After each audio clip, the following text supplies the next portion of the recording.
in Portales, Mexico, New Mexico. So basically a little museum to kind of talk about the Blackwater draw site, which is very important archaeologically. And this is just a little diorama showing how the site has changed over time. And you got the spruce and pine forest. And then as the climate dries, you get more like juniper trees, shrubbage until finally to the dry, arid lands of today.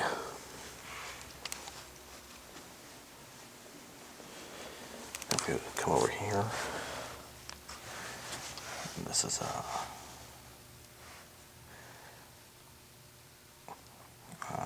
feet of a mammoth found near Dora, New Mexico.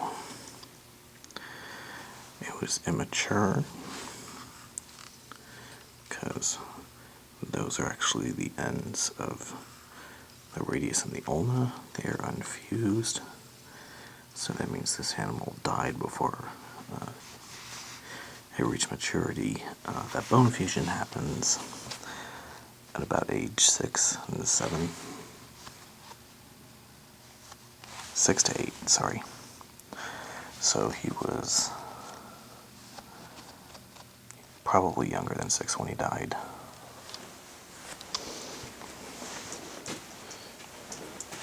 If we come over here, we can see his shattered skull. Now, this site, some interpret it as being related to the ancient Clovis culture, except because the tusks were taken, or at least missing, the skull had been smashed, presumably to extract the highly nutritious brains. But the tusks, but no artifacts were found, and that's kind of the clincher. So, I mean, it may have happened that way, or possibly he had already died, and Clovis people scavenged the body, taking the tusks, and I don't know if they'd want to scavenge the brain from a dead animal, or the tusks came out through some other means, and the skull got smashed during deposition. Hard to say for sure. And here we come to what's kind of the big centerpiece of the museum. It's just this huge case reconstructing the stratigraphy of the Blackwater draw site. See, at the bottom we have the Clovis culture, hence all the mammoth bones. Also this partially articulated bison skeleton.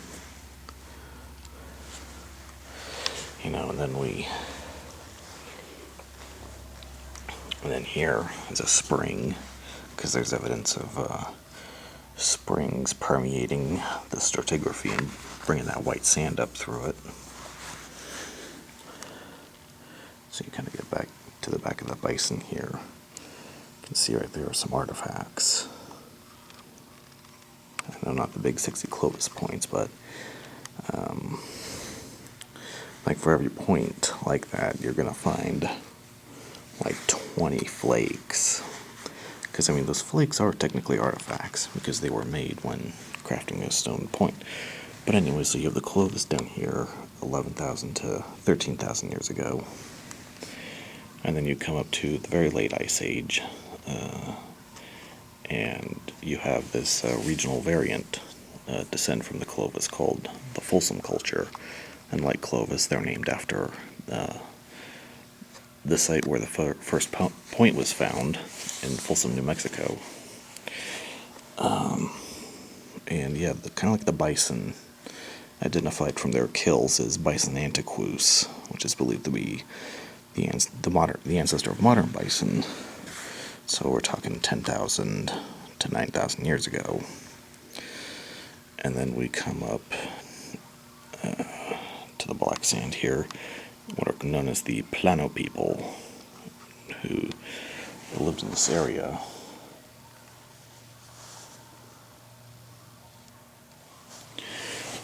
I think 7,000, 8,000 years ago, after the Folsom.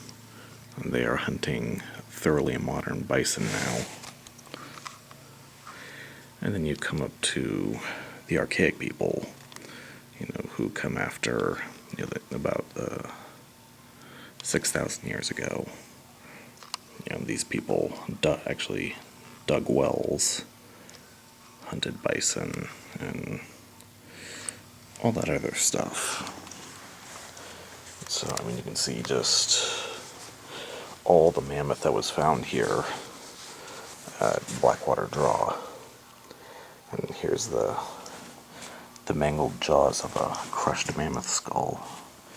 You can kind of see, there's the eye socket, and what you see there. And that's the big nasal hole, that if you look at the skull, you think is the eye. More mammoth stuff. And then over here we kind of see a progression of the cultures at Blackwater Draw. See, we got Clovis with that characteristic flute point. Then we move up in time, we got the Midland and Agate Basin cultures, but also the classic Folsom culture.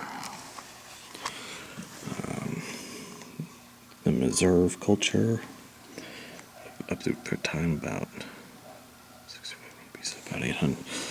8,000 years ago. We got Plainview, up to Scotts Bluff, Eden, Frederick. We're now about 7,000 years ago. And we come up to about 6,000 years ago with the archaic culture, who would give rise to many different cultures, which in turn would give rise to modern Native American groups. Alright, here's a display about how these things were possibly used. Because here you have a couple Clovis points. Even that little bitty one has the flute on it. So here's one kind of reconstructed as a spear, which would be used for up-close thrusting. And then down here we have some of those Folsom points, which tend to be quite a bit smaller. I haven't seen really, because you can see kind of how big that one is. Quite small. Now I don't know if that's because it was longer and then reworked down.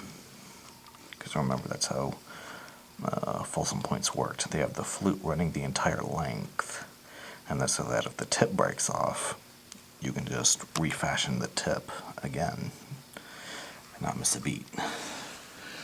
And so here they have one mounted as a spear, and here's one mounted as a projectile on a foreshaft style. Basically, what would you do?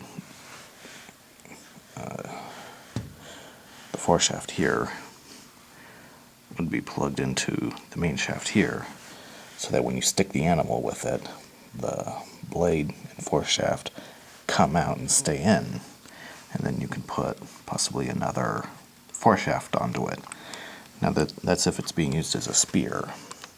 If it's being used as a projectile, the foreshaft is designed to reduce the waste. If you threw that and the point broke, well, you'd have to make a new spear or dart or arrow. But with the modular version with the foreshaft, you can throw it, and if the point broke, well, then you just need to. If the point broke, then you don't have to fashion a whole new arrow or spear or whatever. You just put on a new foreshaft. Now, I feel like the Folsom were probably mostly projectile points because they're small. I think with Clovis, you can probably make the case that the small ones were used as projectile points, and then this one kind of may be on the upper limit of projectile point, but the smaller ones were used as projectile points, while the bigger ones may have been used as spear points. I don't know, something for experimental archaeologists to try out. Alright, now here they have a kind of a reconstruction of an Atlatl. It's not bad, except I kind of gotta take issue with the thickness of their shaft. I mean, this shaft seems too big, too thick to be a projectile point. You want something that's a lot slimmer, not only so that it's lighter and easier to throw, but also so that it'll flex in flight, because that flexing is actually what helps it fly straight. So, try again. The Atlatl's pretty good though. I mean, it's just stick with a notch in it. Actually kind of hard to go wrong with an Atlatl. Part of what makes Blackwater draw unique is not just finding the Clovis points, but it's also preserved many other tools that they would have used. Like, for example, this is what's called a flesher, and it would have been used to remove all the flesh and fat from a hide, so that you could then make it into clothing or a bag, what have you. Here's what's called an end scraper. So you have that right there is where you would lash it to a stick, and then that sharp end there is kind of again being used to, well, scrape stuff, whatever you want. Down here are side scrapers. I believe those are the ones used to scrape any remaining meat off a bone. You have these awls, which you could be used for making poking holes in hides so you can sew them, or I don't know, usually associated with sewing, but may have had other purposes.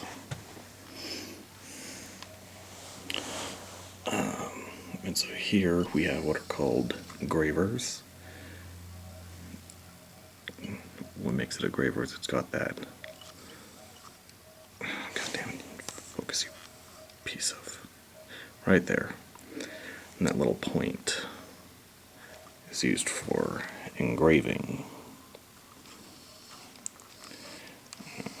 Pretty sure this is not Clovis, because, I mean, if they found a bone tool from a Clovis site with that kind of marking on it, that'd make the national news. Here's a bone foreshaft. It's like that one. Point, and then knives. You know, if you're going to be butchering big game, you need big knives. Especially this one. Almost looks like you could have maybe like wrapped some leather or sinew or something on that, you know, for a grip. You got a very nice looking hand knife for the Stone Age, that is. And here we are with the Clovis's presumed descendants, the Folsom. See, again, here's another scraper. It'd be lashed to a stick like that. Now, here's something that's very common in archaeological sites, a biface. Don't know if it was like part of a knife or spear point or what it is. I mean, it's just it's a rock with two sharp sides. Biface. Probably used for butchering meat, among other things. Here we have gravers. There's like a really fine graver. Here's it's called a spokes shave. That kind of, you know, sharp blade with a notch in it. So you can see used for woodworking. Probably especially used to, you know, smooth and fashion darts for projectile points. Some more scrapers.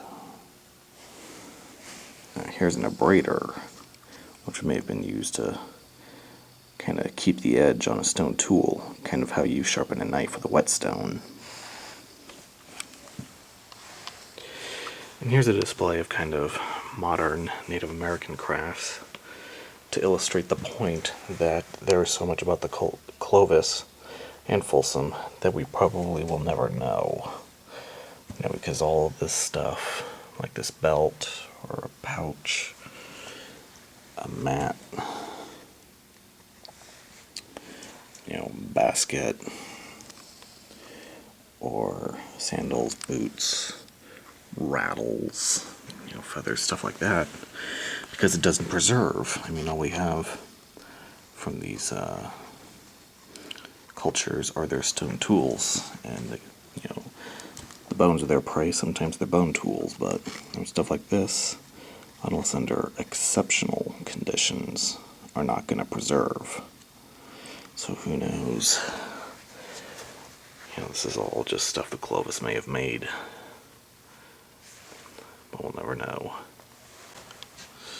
So what defines a Folsom point? Like I said, it's that flute down the middle. That's what characterizes a Folsom point, because you can see here quite a wide range in Folsom points. So you can see like that one almost looks like a Clovis point or something. And it can even be a little hard to gauge, because as you can see, some of these don't have the flute. Like that one, that's one that's got a beautiful flute on it.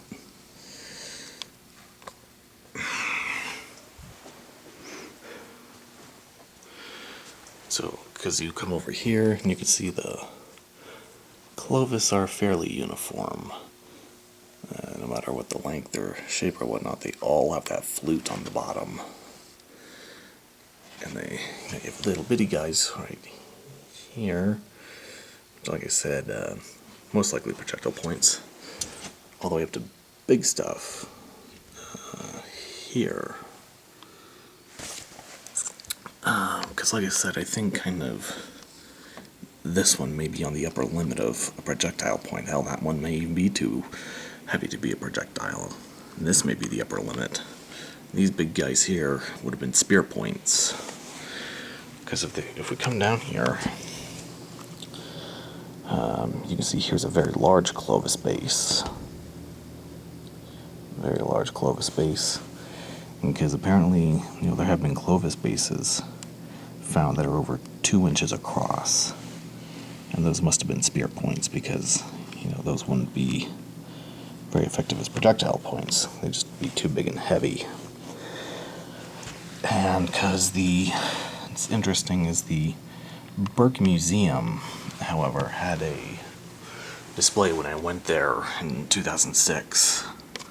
They once had a display of various Clovis points, and some of them were very large, like 8 inches. One was over 12 inches long, and they thought that these are too big to be used as projectile points. They must have been ceremonial.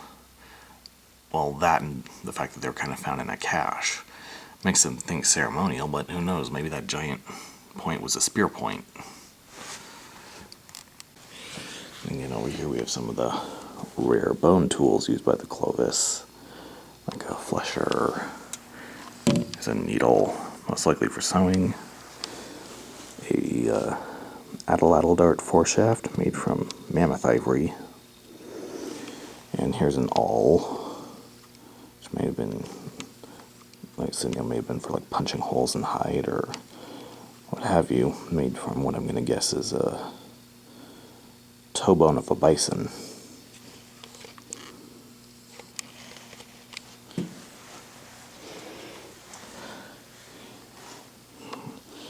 Can't really see. Let me go ahead and grab the phone, try something here. Okay, there we go. You can see that. That's a chopper. This is just a large, heavy piece of flint with an edge on it, used for chopping through larger pieces of meat. That would probably just take forever with a stone, or it may have even been used to cut or maybe used to try and smash through bone. Here's a core. Now this is what you would strike flakes off of, and then use the flakes for cutting. And then here's a hammerstone, which I guess you can also use to break open bones to extract marrow. This works as good as this does. Here are some rare Folsom artifacts, like the bead, or this pendant, or some other piece of art carved from bone. Here's an eye. You want to talk about sewing? Come on, focus. What's your problem? Here's an eye needle. Must have been better sewers than Clovis. I mean, they had the foresight to put a hole on top of the needle for your thread. Oh yeah, here's ochre, which is what they use to make various pigments. If it's red, you use it to make red, or this one is yellow. And the product of that, here's this little paint stone, which is probably what they'd probably mix the ground up ochre or charcoal or whatever they're using to make their pigment with a little bit of water, so that it becomes a paint. Yeah, that sits in that little depression on top of the stone.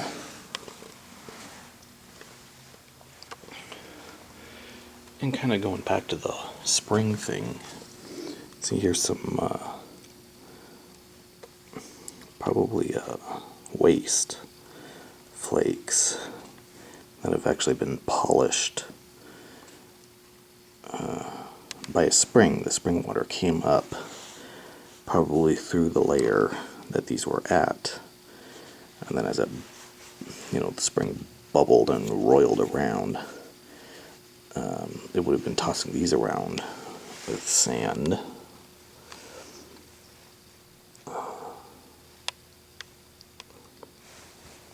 And that's polishing them. And yeah. And these springs sometimes yield all sorts of artifacts because they're penetrating their way through a layer with artifacts in them. These springs would have also been important to the people, not just as a source of water, but water usually attracts animals who come to drink. Like, for example, you see these fragmentary vertebra and partial tooth of a horse. While Blackwater draws the biggest and most impressive site in the region, it's just one of many sites that, taken together, help us try and determine prehistoric Americans, like the Midland site here in Texas. Here's the skull of Midland man they actually found. This partial skull, a couple partial ribs, and 3 metacarpals.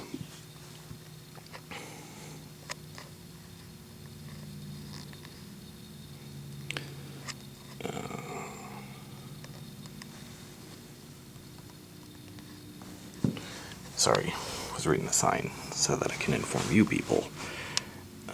And the site also yielded stone tools and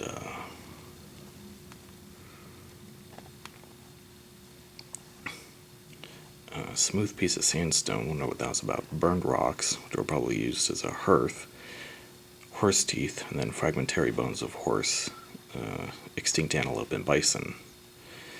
And they think that this guy is Clovis in age. Not Clovis, sorry. Folsom in age. Anzac Child was Clovis. Midland man is believed to be Folsom, which makes him one of the oldest skeletons in North America. And then there's the Plainview site, which we learned about at the Panhandle Plains Museum. Remember that had the big block of bison bones with a Folsom point in them. And then finally over here we have Sandia Cave, which is a bit of an enigma. because it's believed to be Clovis age. But these artifacts don't look Clovis. So what's the deal with that? Because, I mean, they have multiple layers of... Because, like, they have right here, Folsom, and they have kind of the archaic and more recent, as portrayed by this candy wrapper. But you come all the way down here to, like I said, this level. So, I mean, is this just another Clovis site with some odd tools, or was this a wholly different culture? I guess if we wanted to find out, we can smash open the case and read the scientific paper. But I don't think that'll go down too well, so I'll just try and find it on Google Scholar. But finally, see here, they have this cast of a Smilodon canine. Now, what is this saying? I mean, does this imply that they found Smilodon at the site? Is this a cast of the actual specimen that was found? Or did they just choose this because everyone knows the saber-tooth of a saber-toothed cat? And so just went with this, and it was some other fossil of... It was some other fossil of Smilodon found at the site. I don't know. And then here's a little ground sloth, which I am tempted to smash open the case and take from my desk at home. Alright, so that was the Blackwater Draw Museum. And it's not bad, but I mean, it's obviously in need of some serious renovations. You know, because it's just, you know, it's a little weird, because there's the Philip J. Curry Museum that I think just opened up, or is about to open up, in Grand Prairie, Alberta, Canada. That's for just one little dinosaur bone bed. And, I mean, they not only built something over the bone bed, but they built this state-of-the-art museum, this big state-of-the-art museum, because of that one little bone bed. You know, and so you'd think that something as important and dramatic as Blackwater Draw would have something like that, but apparently not. It's just got this wee little, you know, kind of hole-in-the-wall museum. And I think they need to go big and, you know, like, for example, have some, like, diorama of Clovis either hunting or butchering a mammoth. Try and get more of the actual artifacts on display and, you know, talk about the extensive record revealed at Blackwater Draw, including some of the oldest in North America. They could in doing that, they can maybe even build it at the site, or real close to the site. And speaking of which, because you see, I only saw this mentioned on a couple signs on the way to Lubbock. So I looked it up, and it's like, oh yeah, this sounds pretty cool. What is your issue with focusing today? So I looked it up. I thought, oh, this would be pretty cool. You know, and then I found out that September through October, the site is only open on weekends. My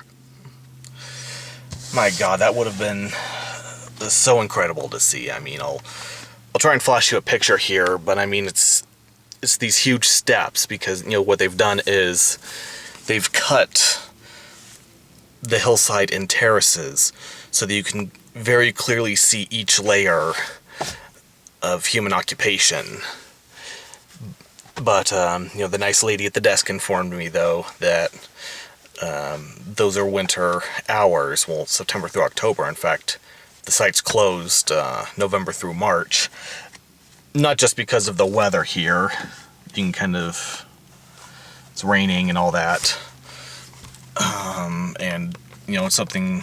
The hillside and a couple other things are in structures, but you walk around most of the site...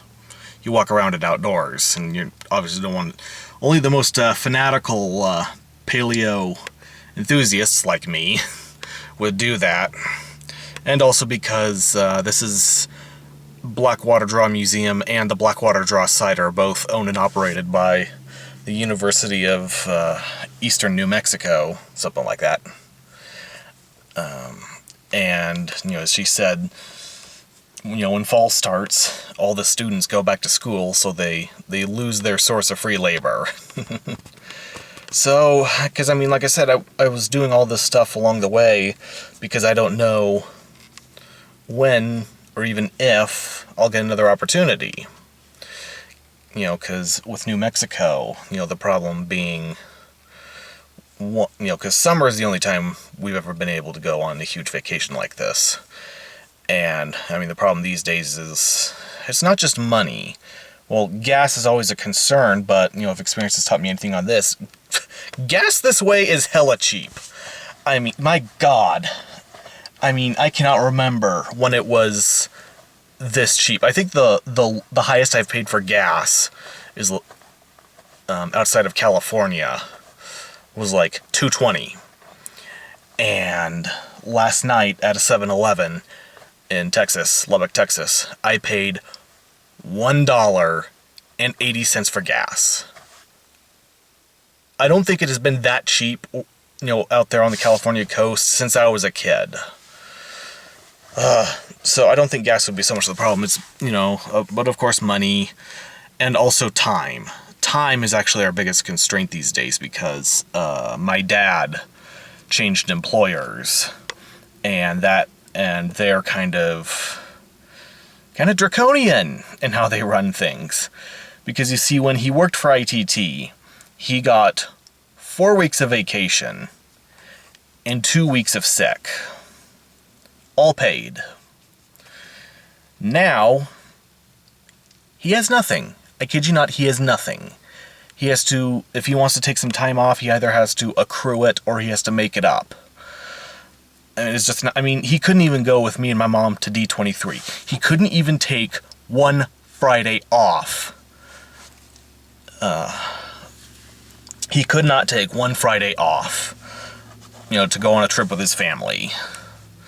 It is just absolutely fucking ridiculous. And Republicans think that's not going far enough. They need to make sure, that we basically bring back slavery. People working hard for next to nothing. Maybe even nothing. Because, we're certainly going that way now because, again, the oligarchs buy our government and then use that to get rid of those, tiresome, troublesome regulations. Things like unions and maternity leave and equal pay. I'm getting into another political rant. So anyway, that was the Blackwater Dry Museum. Really sad we couldn't have seen the actual site, because I think that probably would have been a wonderful treat. So, it's onward now to Albuquerque, where tomorrow morning we'll finally get to see the New Mexico Museum of Natural History and Science. Like I said, I think that's the single biggest thing I've been looking forward to on this trip, even more than SVP. In hindsight, especially SVP, because of the whole social situation. Go watch that video. So, I'll see you guys tomorrow.